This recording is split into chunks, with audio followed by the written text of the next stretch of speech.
Saúde as crianças com a paz do Senhor Jesus. Saúde os adolescentes com a paz do Senhor Jesus. Eu e paz, não tem como. Quero agradecer que o pastor Francisco, quero agradecer primeiramente a Deus ter dado essa honra de estar pregando o Evangelho do Senhor. Quero agradecer aqui também ao pastor Júnior, pastor Francisco, ter me dado essa honra de estar pregando aqui. Também quero agradecer a esposa, porque diz o ditado, aonde é um grande homem de Deus, há uma grande mulher de Deus. Quero também agradecer aos irmãos que vieram aqui neste lugar para ouvir a palavra do Senhor. Quero agradecer também aos adolescentes, as crianças, os jovens, os adultos. Quero ler o tema dessa noite.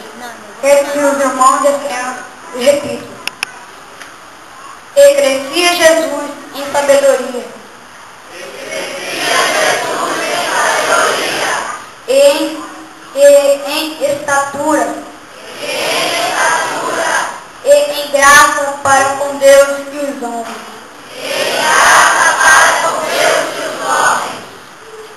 Também quero ler Marcos 14, versículo 32. Amém? Quantos acharam? Diga amém. E foram a um lugar chamado Getsemane, e disse aos seus discípulos, assentai-vos aqui, enquanto eu oro. E tomou consigo a Pedro, e a Tiago, e a João, e começou a ter pavor, e angustiar-se, e disse-lhe, a minha alma está profundamente triste até a morte, ficai aqui e vigiai. Tendo ido um pouco mais adiante, prostrou-se em terra e orou, para que fosse possível passasse dele aquela hora, e disse, Abba, Pai, todas as coisas te são possíveis, afasta de mim este cálice, não seja porém o que eu quero, mas o que tu queres. E chegando achou-os dormindo, e disse-lhe a Pedro, Simão, dorme, não podes vigiar uma hora comigo? Vigiai e orai, para que não entreis em tentação. O espírito na verdade está pronto, mas a carne está fraca.